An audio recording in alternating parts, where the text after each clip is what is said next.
Autentiškų istorijų iš kūrybinių partnerysčių projektų mokykloje ir tom savo patirtim, tom savo istorijom pasidalinti. Pakvietėme šiandien 3 žmonės. Tai yra Andrius Satas, psichologas, kūrybinių partnerysčių praktikas ir agentas, ir Danutė Gambickaitė, menotyrininkė. Galite kalbėti. Irgi dirba mokyklose kaip agentė kūrybinių partnerysčių ir kaip praktikė. Ir mokytoja Norūna Grybienė iš Paparčių, vidurinė jūsų mokykla, pagrindinė mokykla, irgi kaip mokytoja kuruoja jau 2 metus, dalyvauja šitame projekte ir kuruoja 2 metus kūrybinių partnerysčių projektą. Tai šitie 3 žmonės, tada, žodžiu, pakviesime juos pasidalinti su jumis tomis istorijomis. Būkite laisvi, jeigu jums iš tiesų reikia kažkur tai išeiti ir turite kažkokią tai programą dar vėliau, tai prašom. Kas čia pradeda? Aš pradėsiu.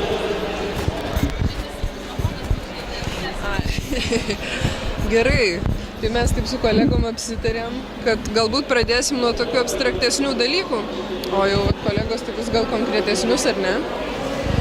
Tai aš norėčiau papasakoti tą istoriją, ta patirtis mano bus susijusi su tokiu abstrakčiu dalyku. Tai yra atmosfera ir mikroklimatu. Kai atėjau dirbti, darbuotis į mokyklas, kaip agentė, kaip praktikė. Iš pradžių pirmas atvykimas tai buvo kaip agentės. Iš tikrųjų buvau šiek tiek pasimetus, nes aišku patirties neturėjome mes daugelis buvimo mokykloje. Ir tas pasimetimas ne visai, iš dalies ir žinojimas, ką turėčiau daryti, bet labai daug netikėtų situacijų, netikėtų dalykų ir todėl labai dažnai pasimeti ir nesusivoki ir sutrinki. Tai dalykas, kuris man padėjo nuo pat pradžios išlikti kažkaip, išlaikyti tvirtumą ir kurį šiaip, nežinau, rekomenduočiau turėti ir atsiminti absoliučiai visiems, ir mokiniams, ir mokytojams, ir bet kokiems ateinantiems žmonėms dirbti į mokyklą, net nebūtinai mokyklą. Tai pabandyti kartais pasižiūrėti į tokį dalyką kaip atmosfera ir mikroklimatas, kurie dažniausiai suprantami, savaime suprantama, kad kažkaip tai susiklostys, ar ne? Ta atmosfera ar kažkoks geras mikroklimatas, aš pradėsiu dirbti ir jisai kažkaip savaime susiklostys, aš pradėsiu daryti ten taip ir taip, bet nežinau, bent jau mano atveju ir kiek teko girdėti istorijų, ne visada tai būna, kartais reikia apie jį pagalvoti ir pabandyti specialiai sukurti tam tikrą lopšį, nežinau, kuriame jau tada tau kažkaip tai jau tada tu pradedi tenai kažkaip judėti ir kažką tai daryti. Tai nežinau, aš tiesiog dabar papasakosiu apie kelis momentus, kurie mano atveju prisidėjo prie tos atmosferos geros sukūrimo. Tai, dar įdomu man kažkaip tą atmosferą ir mikroklimatą vadinti apsupties nuotaiką. Čia iš tokio filosofo Algio Mickūno knygų, prasme, toks kaip ir terminas, jisai apsupties nuotaiką vadina būtent atmosferą ir mikroklimatą. Taip. Šiek tiek špargalkė. Irgi toks savaime suprantamas. Labai to žodis savaime suprantama gali kliudyti ir maišyti, bandyti susikuriant kažkokią atmosferą. Arba šiaip, reikėtų pamiršti tą žodį savaime suprantama. Taigi toks dalykas kaip pasitikėjimas, ar ne? Ir čia aš kalbėdama apie pasitikėjimą mėgstu tokį pavyzdį, kurį visada ir miniu, norėdama pasakyti, kas tas pasitikėjimas man bent jau. Tai toks filosofas Lingis, Alfonso Lingis, viename savo kaip ir veikale yra rašęs apie pasitikėjimą ir ten jisai papasakojo tokią istoriją. Jisai keliautojas, nežinau ar žinot Lingį, nors kiek čia esančių, bet jisai yra keliautojas ir filosofas ir mėgstantis labai keliauti ir fotografuoti į įvairius egzotiškus kraštus ir jie su draugu tokie vakariečiai savo sugalvojo nuvykti į Madagaskarą. Gerai, jie susikrovė kuprinės, pasirūpino ten aprangom batais, nuvyko į Madagaskarą, pradėjo keliauti. Ir Alfonsui jau po kelių dienų siaubingai nugraužė batai, toks visiškai buitinė priežastis, jisai neįtikėtinai pavargo, žiauriai suprato, kad jo visiškai kūnas yra išglebęs, jisai nesugeba įveikti tų kliūčių. Ir jie nuvyko vos jau ten besigaluodamas, jisai nuvyko į kaimelį, miestelį, vidury džiunglių, kažkur Madagaskare. Ir tenai sutiko vietinius gyventojus ir vat, jie nemokėjo susikalbėti, nes nemokėjo vienas kito kalbos, bet ten kažkaip vienas kitam parodė, vietiniai suprato, kad jisai vat, jau tokioj padėty, kad nebegali paeiti, nebegali panešti savo daiktų. Ir vienas vietinis vaikinukas, Alfonso jį pavadino Javolsonu, atrodo. Ar jisai pats prisistatė kaip Javolsonas, pasisiūlė, kad aš galiu vat, jums padėti, ten beveik nemokamai, gal už ten $1 ir koinės, nes jisai pamatė puskoinės ir jam labai nematytas fainas dalykas buvo. Ir Alfonso neliko jokio kito dalyko, kaip pasitikėti tuo Javolsonu. Ir jisai davė jam savo kuprinę, aišku, ten su visais daiktais, pinigais, asmeniniais dokumentais. Ir jie keliavo, bandė grįžinėti atgal iš tų džiunglių. Ir aišku, tas vaikinukas įpratęs per tas džiunglės eiti, jisai greičiau nueidavo ir tada pusvalandį laukdavo kažkur atsisėdęs. Ir kas čia įvyksta, kaip Alfonso atsimenu ir kodėl šitą pavyzdį naudoja kalbėdamas apie pasitikėjimą. Kad tokia situacija, nebelieka nieko kito, tik tai pasitikėti ir viskas. Ir tu pasitikėdamas iš esmės suteiki tam žmogui, tuo atveju Alfonso Javolsonui, tam tikrą dovaną. Ir tas Javolsonas, jisai suvokė, kad manim pasitikėjo, čia vakarietis kažkoksai ir aš negaliu jo nuvilti. Tai čia toksai ir esmė ir moralas, jei tu kažkuo pasitiki, tu duodi tam žmogui dovaną ir jisai tau ją būtinai, aišku, grąžina. Jisai yra kaip ir įgauna tokią, kad aš negaliu nuvilti, aš negaliu negrąžinti. Tai vat pasitikėjimas, ar ne, vienas iš esminių dalykų, kuriant mikroklimatą, ar ne, bendraujant, vykstant į mokyklą ir mokytojams su mokiniais bendraujant, kad aš turiu pasitikėti, nesvarbu kokia tai yra situacija, nes jeigu aš nepasitikėsiu, tai aš nesuteiksiu tam žmogui jokios galios, jokios galimybės, kad jisai galėtų pasireikšti, pasirodyti viskas. Mikroklimatas, atmosfera iš dalies kaip ir žlunga, jeigu nėra pasitikėjimo. Gerai, antrasis dalykas, judam prie antrojo dalyko. Žinom. Pasitikėjimas savimi ar kitais? Ar pasitikėjimą kalbi savimi ar kitais? Šiuo atveju aš kalbu apie pasitikėjimą kitais, bet tas pasitikėjimas kitais suteikia pasitikėjimą savim. Tarkim, Alfonso ar ne pasitikėjo tuo Javolsonu, pasitikėjo kitu, bet jam suteikė tokį efektą iššaukė, kad jis pradėjo pasitikėti savimi, ar ne? Bet aišku, tai labiau pasitikėjimas kitais. Šiuo atveju pasitikėjimas mokiniais, pasitikėjimas mokytojais. Savim, kaip pasitikėsi kitais? Galvoju, tai čia pasakyti, kad tam jaunam žmogui suteikė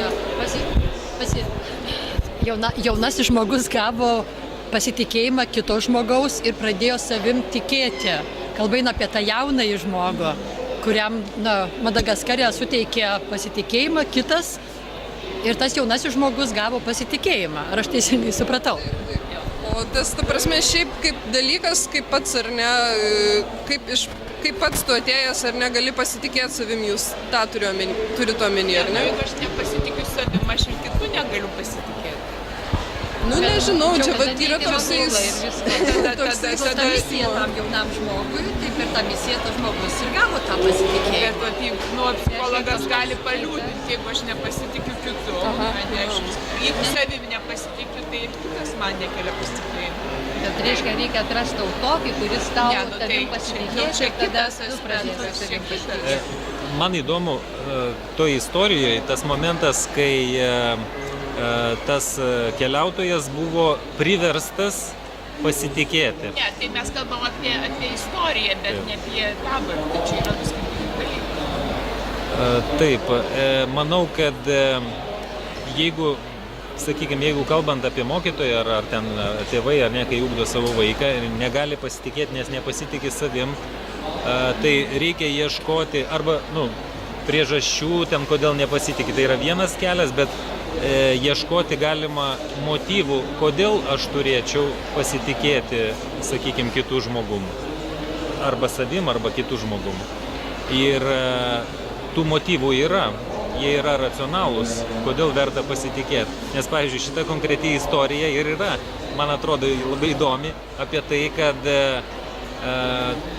tas pasitikėjimas sukuria tokį efektą sinergetinį, kai 1+1 lygu 3 gaunasi, arba 2,5, o ne 2. Kad išeina gerai, išlošia abi pusės. Bet klausimas yra labai aktualus ir labai geras. Aš supratau jaunosios kolegijos mintį, kad kartais įkrenti į vandenį. Atrodo, tu stiprus ir čia nieko daryti nereikia. Bet pasirodo, kad reikia. Ir kai reikia, tada galvoju, reikia kažką sugalvoti ir per save perlipti. Netgi pradėti kitų pasitikėti, ko visai net neplanavai. Čia toks kažkoks dalykas, kai ką jūs norit pasakyti, atrodo, kad mikroklimato lyg ir kurti nereikia, ateini ir ten viskas ten tvarkoji ir atrodo, nieko man veikti nereikės. Bet dažnai veikloj mokytojai, kurie nepasitikė savim, jie nesusitvarko ir su ta mikroklimatu. Žinote, aš, jeigu galima truputį, labai mane gerai kabina mokytojas klausimas.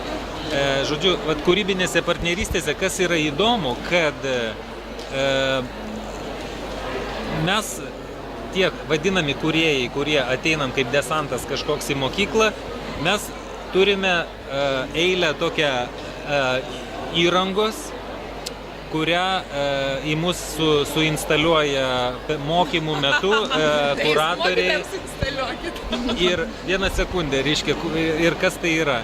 Viena iš tų nuostatų yra pasitikėjimo nuostata. Kuratoriai pasitikė mumis, ir mes, kai einam į mokyklą, mes esame paskatinti irgi rizikuoti su pasitikėjimu. Kad, reiškia, aš ateinu į mokyklą, aš gal norėčiau kažkaip kontroliuoti labiau ten tą situaciją ir taip toliau, bet per mokymus man yra pasakoma, žiūrėk, viskas gerai, visi norim gal kažką kontroliuoti, bet pabandyk paeksperimentuoti su pasitikėjimu. Ir mano istorijoje tas yra momentas, kad aš paskui per patirtį atrandu, aš galiu daugiau savim pasitikėti, mažiau, bet jeigu mane palaiko beveik motiniškai kolegės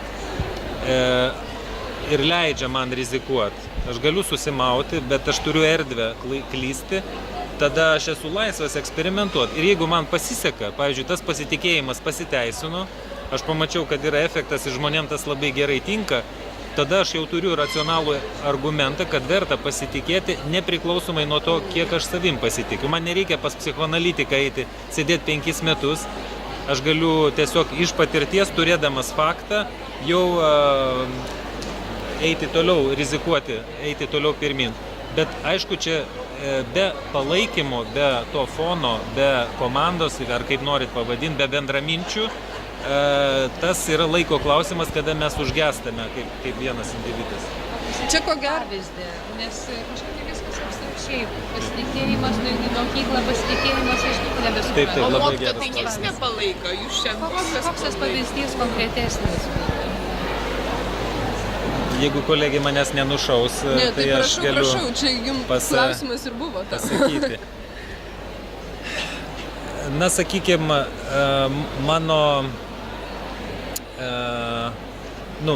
mano ta istorija, reiškia, kame buvo įdomumas, kai, jūs įsivaizduojate, kūrybinės partnerystės, tai kai ateina išoriniai žmonės į mokyklą ir su mokytojais, per mokytojus ir su mokytojais daro kažką kartu su vaikais, kažkokius, reiškia, kūrybinius projektus, kur integruojami įvairūs dalykai ir siekiama ugdymo tikslų. Nėra, kad tai kaip papildomas toks šašas, kur mokytojas ten papildomai daro, bet tai yra įvairiom kūrybiniam formom pasiekti tų pačių ugdymo tikslų. Per pamoką ar po pamokų? Pamokų metu.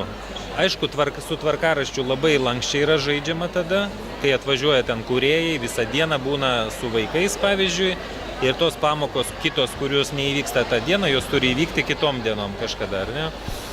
Va, ir, pavyzdžiui, aš dirbau Jonavos Samulevičiaus pagrindiniai, tai yra progimnazijai, ir labai gerai pavyko tas projektas. Nu, tiesiog tokie labai stebinantis rezultatai atsitiko.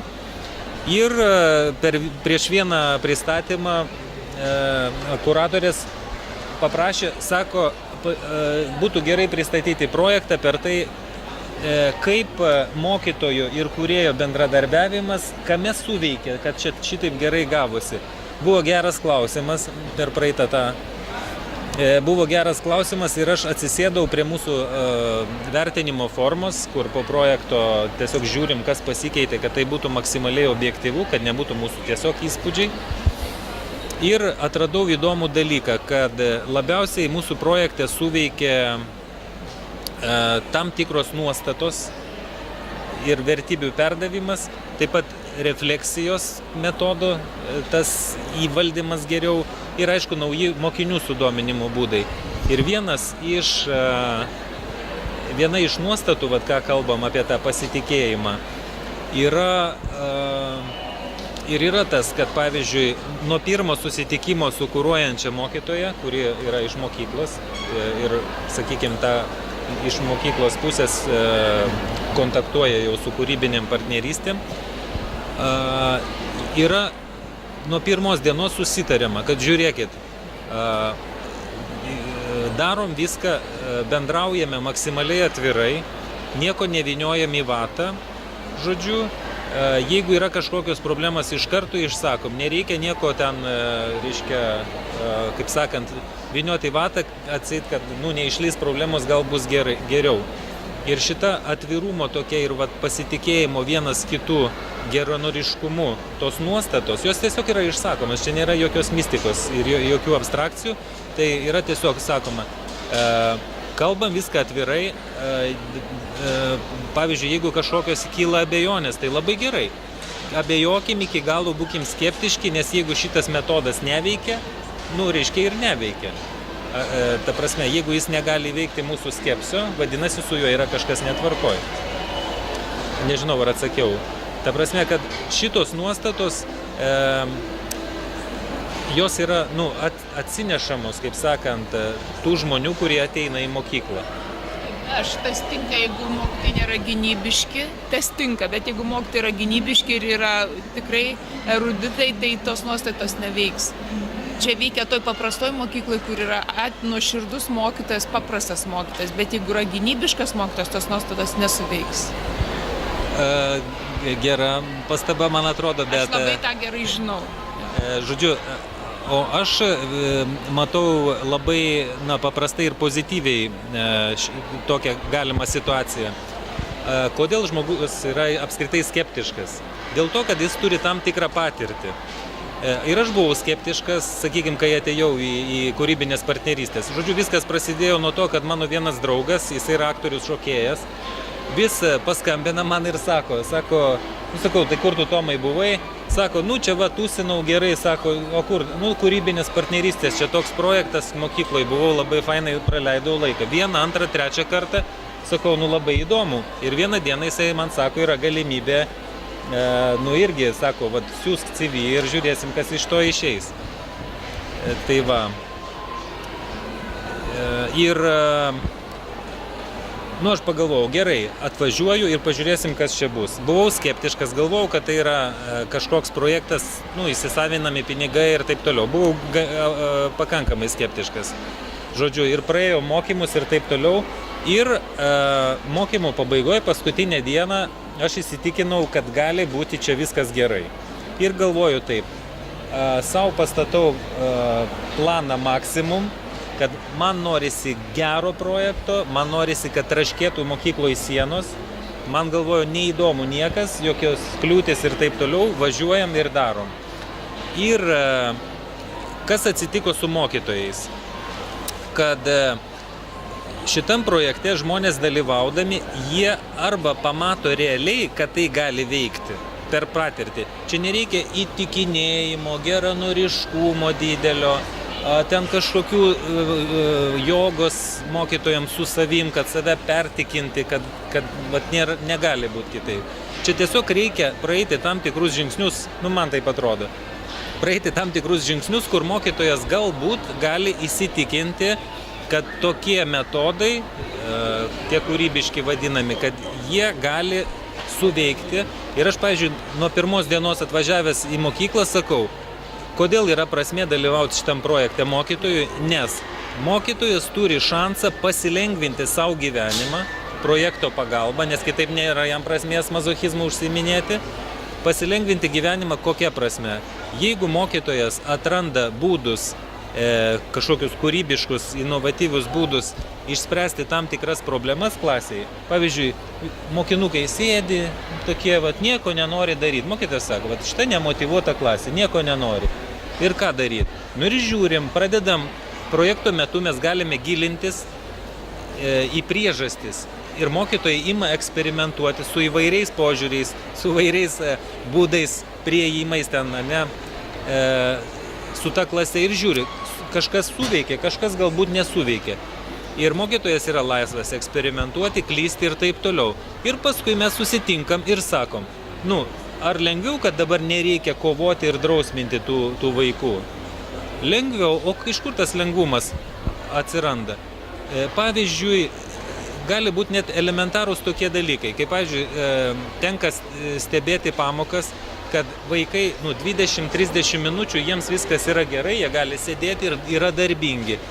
Bet ypač mažiukai, pavyzdžiui, lieka 10 minučių iki pamokos galo, jie jau nori pakeisti veiklą. Man atrodo, šitą galima labai pastebėti. Ir tada galima duoti kažkokius pratimukus, žaidimukus, kurie galima pavadinti persijungimo kažkokie žaidimai, atsipalaidavimo arba pakeisti veiklos pobūdį, nepašalinant mokymusi. Ta prasme, mokytis, bet kitaip. Ir mokytojai šitą dalyką atranda. Ir čia jau visiškai yra nesvarbu, ar jis yra skeptiškas, ar jis nebuvo skeptiškas prieš projektą ir taip toliau. Aš galvoju, kad mokytoją gali įtikinti patirtis. Ir man atrodo, mes šitą kozirį kūrybinės partnerystės turi. Dėl ko yra įdomu. Aš, sakykime, man būtų neįdomu atvaryti į mokyklą su kažkokia ideologija. Aš sakau, mokytojai dabar kokias vėliavas turit? Aha, tokias raudonas ir ten visokias numetam, dabar išsitraukiam mūsų vėliavą ir period maždaug. Naują ideologiją stūmėm ir visi kūrybiški. Nieko panašaus. Čia atvažiuoji ir padedi mokytojams įgyti naujos patirties, naujų metodų taikymą, su visais palaikymais. Reiškia, kad galima netgi, jeigu mes ten prisikūrybinam tiek, kad žlunga kažkoks etapas, ten nepavyksta padaryti, mes žinom, kad yra kuratorės, kurios mums gali padėti išeiti iš aklavietės. Arba ten susipykom, arba ten kažkas nepavyko, nesusišnekėjom, kažkas kažkokias turi. Tada vyksta, mes turime pagalbos tą šaltinį.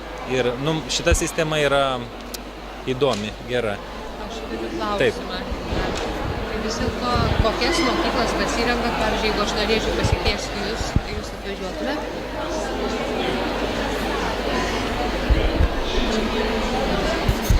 Čia veikia kūrybinės partnerystės kaip programa, mes kviesdavom 3-4 metus šilės visas Lietuvos mokyklas ir galėjo mokyklas dalyvauti programoje. O dabar šiuo metu jau šiais metais nebekviečiam. Kaip? Taip.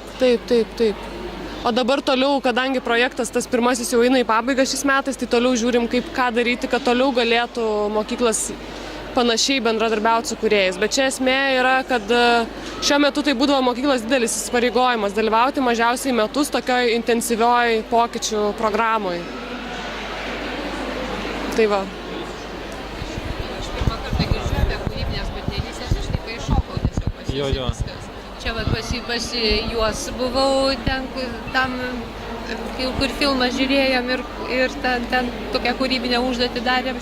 Viskas, daugiau nieko nežinau. Aš nežinau. Be 15 susitinkam ten.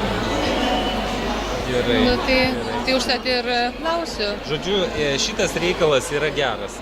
Vienintelis gal jau minusiukas toks yra, kad jisai kainuoja, kažkiek ten, Mokyklai kainuoja. Taip, nes, kam kainuoja? Kažkam, kas už viską moka, jo.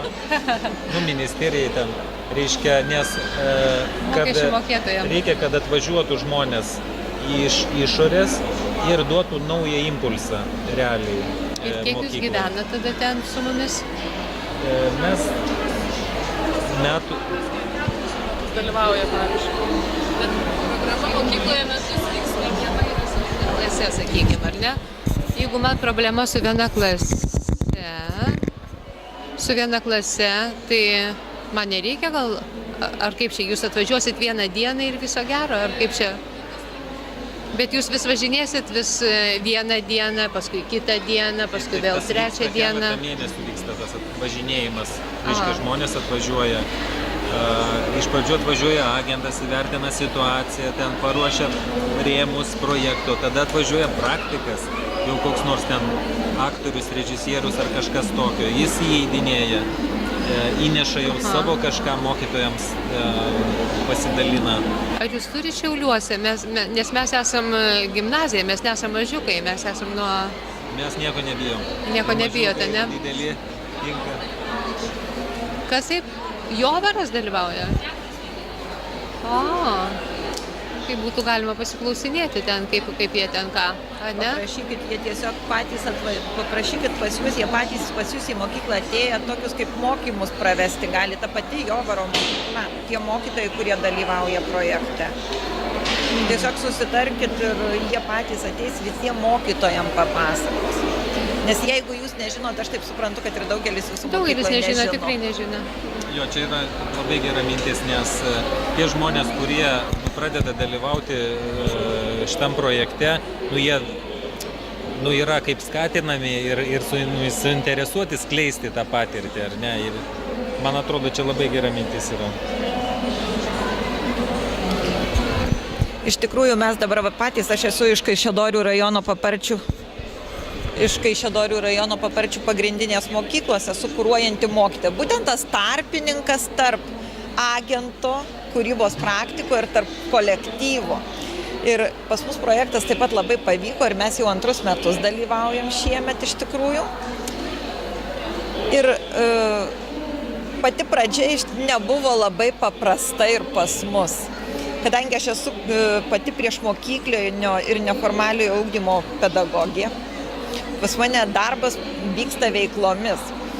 Ir kai mes nusprendėm dalyvauti, mokytojai jau seniai šitą pastebėjo, kad reikia keisti, kad reikia kažką daryti, kad vaikai motyvuotųsi, kad jie būtų atsakingi. Nes iš tikrųjų mūsų maža mokykla, 80% yra iš socialiai remtinų šeimų.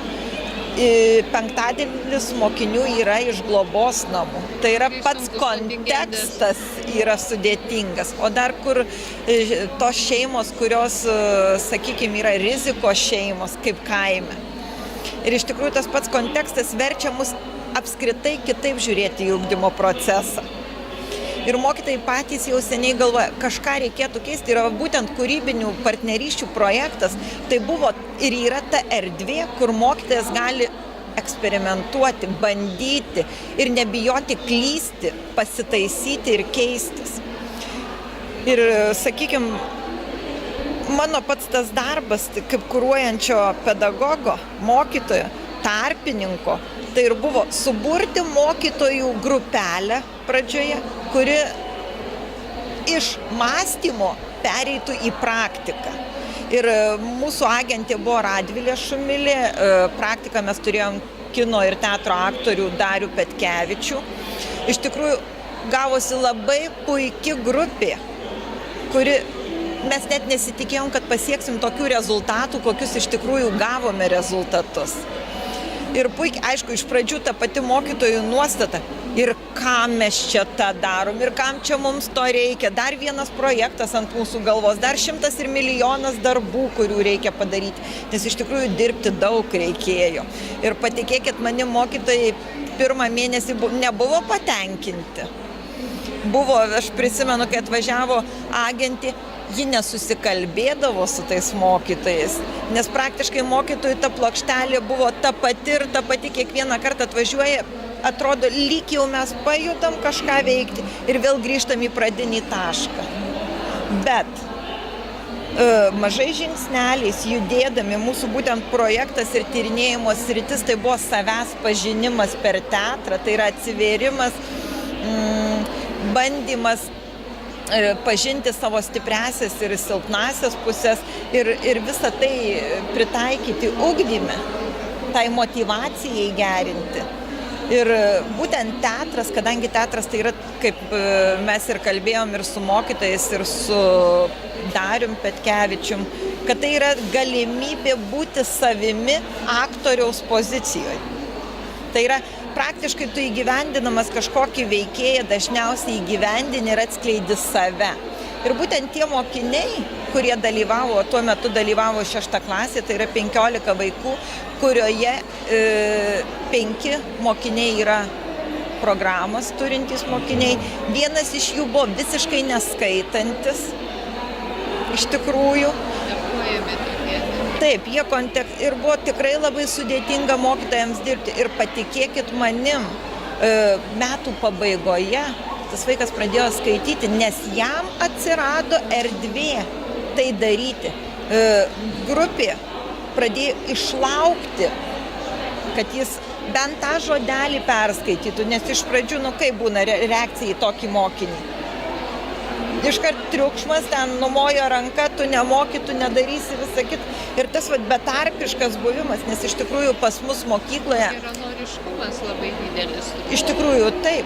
Ir, sakykime, mūsų administracija sudarė labai puikias galimybės. Mūsų tvarkaraštis lankstus ir kai čia priešingai, kad reikėjo atidirbti tas pamokas, sakykime, kai jūs minėjot. Mes netidirbinėjom jokių pamokų. Mes tą dieną atvažiuoja pas mus agentas arba praktikas, mes be 29, nes pas mus tuo laiku pamokos prasideda, einame visai iš mokyklos, eidavom į kultūros centro salę. Mokytojai, tie, kurie dirba su tais mokiniais, tie patys mokiniai, išeidavom ir mes grįždavom į mokyklą tik tai 2 valandą, kada baigdavosi pamokos. Mes visą tą dieną dirbdavom visi kartu ir tas betarpiškumas leido atsipalaiduoti patiems mokytojams. Jie išnaikino kvailus, kaip aš sakau, stereotipus, kurių tikrai turėjo ir kompleksus. Ir netgi šiemet mes 2 metus, kada dalyvaujam projekte, ir tie mokytojai, kurie pernai dalyvavo, net mes džiaugiamės, iš tikrųjų tarp mūsų bendravimas yra visai kitoks. Ir su vaikais mes bendraujam kitaip.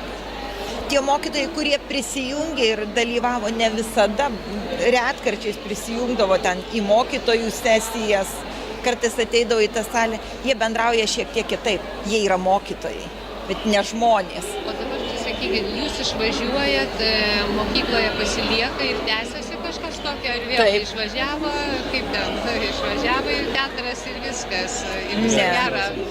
Ne. Čia yra tokia kaip ir siekiamybė yra kuo daugiau dirbti su mokytojais, ar ne, ir kad kuo labiau pasiliktų tam tikri dalykai partnerystėse atrasti partnerysčių metu.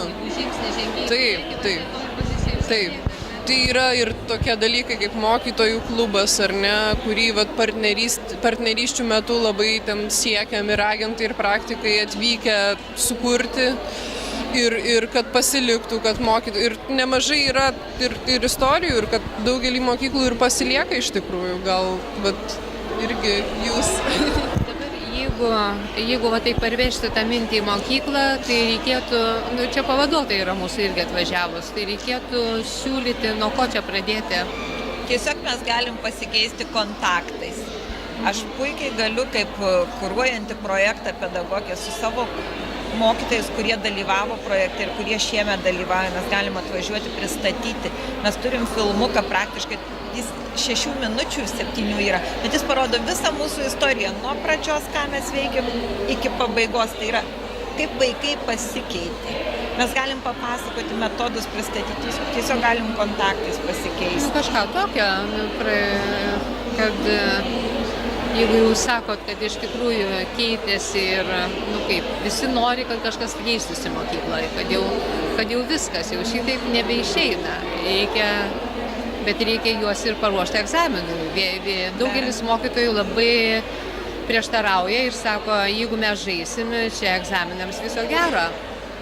Nes tėvai ir vaikai, pavyzdžiui, jeigu aš duodu kokią užduotį, tokios egzaminė tai nebus. Jie sako, kūrybinė, kokia čia kūryba, reikia duokit, kad mes gautumėm balus. Taip, tai įdomumas tas ir yra, kad mokosi vaikai to paties, ko reikia pagal programą, bet visiškai kitom formom, kurios juos įtraukia ir kur mokytojai įdomu ir lengviau yra dirbti. Pavyzdžiui, vienas pavyzdys, kur paskui jau po projekto pritaikė mokytoja, sako, iš savo dalyko, sako, daviau pristatyti kažkokią temą repo formą. Ir sako, paskui paaiškėjo, kad per kontrolinį ar kažką, sako, kad būtent šitą temą geriausiai įsiminė vaikai, kur buvo ta repo forma pristatyta. Žodžiu, va tokie dalykai, kaip pagalba yra. 1,5 metų pas mus vyko projektas ir jau buvo užkurta, čia tokie kaučeriai važinėjo iš Vilniaus, pas mus du tokie. Mindaugas Žebriūnas ir dar ten vienas iš mūsų. Tai jie ten pristatinėjo tą šiuolaikinę tą mokyklą. Ir kas keičiasi, kaip viskas kitaip daroma ir taip toliau. Bet tas yra didelis sustabarėjimas. Daugelis mokytojų, mūsų mokykloje yra, kaip rimti mokytojai, amžiaus vidurkis apie 50. Apie 50. Ir daugelis sako, man jau užteks, aš jau leiskit man ramiai iki kadencijos pabaigos dabaigti savo tą. Ir labai jau nedaugas kažkaip tai linkia į tuos eksperimentus labai didelius. Aš kaip galvoju, pavyzdžiui, aš irgi, sakykime, stačia galva nesimesčiau ten į kažkokį, sakytų, žiūrėk, yra kažkoks ten, gal taip, o gal ir ne, aš tai nežinau. Tu sakai, kad yra, bet man atrodo, kad yra visada galimybė sukurti erdvę kažkokią žmogui, kad jisai įgytų naujos patirties. Nes jeigu, pavyzdžiui, kūrybinės partnerystės tos pačios, jeigu jos ateina kaip kažkokia tiesiog ideologija, kur visi mes sakom, yra ne tai, nes čia yra būtent privalumas tas, kad mes sukuriam žmogui erdvę pačiam pasižiūrėti, ar jo kasdienybė veikia kažkoks dalykas ar ne. Ir jeigu, pavyzdžiui, žmogus, kuris, sako, aš šiaip nenoriu keistis, aš irgi nenoriu keistis, nes tobulėti yra labai nemalonu. Skausminga, jeigu tikrai tobulėjai. O jei dar nusivili? O jeigu dar nusivili, žodžiu, visą tai reiškia... Laiko sąnaudos, kokios energijos sąnaudos. Ką ir sakai, ir ne tas veidrodžio pakišimas, parodymas, ar ne, partnerystės ateina kaip, tarkim, pati pradžia, ar ne, daugelis mokytojų, nenori 50 metų, jau čia man neužkraukit, ar ne. Tarkim, partnerystės taip, čia taip, toks kalbėjimas, neateina ir ten jau negriauna, nekeis ten visko, tai labai yra toks dažnai empatiškas atėjimas pažiūrėti, iš pradžių su situacija, susipažinimas, ar ne, bet agentas ir praktikas kuo skiriasi. Iš pradžių ateina agentas, kuris labiau toks galbūt tyrinėtojas, susipažįsta su situacija, viską pastumėja tam tikrom linkmėm, bando mokytojom, kad jos pamatytų savo situaciją, būti veidrodis, pakišti tą veidrodį, kaip mėgstu tą metaforą, ir nenaudot komandos merginos. Ir ta prasme, skatinti tą pokytį, galvojimą apie pokytį, taip po truputį, tolygiai, nuosekliai, o ne kažkaip, ta prasme, ateiti ir teatrą, ar ne, kažkokį sukurti ir paskui išvažiuoti, kaip jūs sakėte. Teatras atvažiavo ir išvažiuoja. Iš tikrųjų, sakykime, kaip ir pas mus mokykloje, praeitais metais dirbo 4 mokytojai. Konkrečiai šiame projekte kiti tiesiog iš pašalies, jie jungdavosi tam tikrus metodus išmokyti. Ką mes supratom per visus tuos metus, mokytojai suprato, kad partneriai tai yra tarpusavį mokytojai ir mokytojas ir vaikas. Ir vaikai tarpusavį, jie yra partneriai. Jie turi vienas kitam pagelbėti. Tie metodai, kurie ateina iš kūrybinių partnerysčių, tai irgi padeda įgyvendinti tą partnerystę. Jie padeda pamatyti, kad mokytojas tai nėra siaubas, tai yra draugas. Vaikai irgi nėra kažkokie ten velniukai iš kažkur atėję. Jie yra suvaldomi ir viskas pavyksta būtent tų metodų pagalba, kai mes juos įdiegiam į tą ugdymo procesą. Tai ir yra kūrybinės partnerystės. Čia dar yra metodai, bet dar šiek tiek irgi dar labiau tai požiūris. Tam tikras tavo požiūris, ar ne? Ir partnerystės, ir kaip tą požiūrį pakeisti, kad tie metodai ar negamintųsi tada patys, tarkim, mokytojos pačios atrastų tą drąsą kurti metodus, ar ne? Kažkokius visai naujus, kurie remiasi jų pačių patirtim, ar ne? Nu, vat pavyzdžiui, mokytojas, istorijos mokytojas, vyras, kuris ten dievina futbolą ir labai ten juo domisi. Bet jisai mokykloje yra mokytojas ir joks ten jo tas futbolo žinojimas ir išmanimas ten neatsispindi niekai.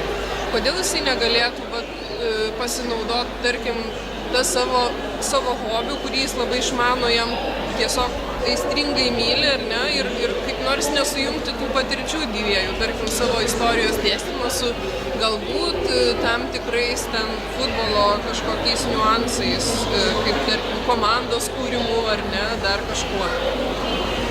Nes tada galėtų atsirasti labai įdomus iš tikrųjų dalykai. Tai bet partnerystės iš esmės yra todėl, kad suteiktų drąsos galbūt ir padėtų įsivaizduoti, kad galima sujungti tas patirtis, būti mokykloje ne tik mokytojų, bet ir žmogumi ir nepamiršti savo visų patirčių, savo žinojimo, skaitymo, išmanymo ir tai sujungti. Ir šiaip, ta prasme, pralaisvinti tas visas susikaustymą mokykloje dėl, tarkim, bendravimo, pamokų sujungimo, kodėl negali ten vykti informatika ir ten, nežinau, lietuvių kalba kartu ar dar kažkas. Labai įvairūs dalykai. Iš esmės visur ledų pralaužimas ir kažkaip skatinimas, kuo labiau draugauti ir požiūrio keitimas.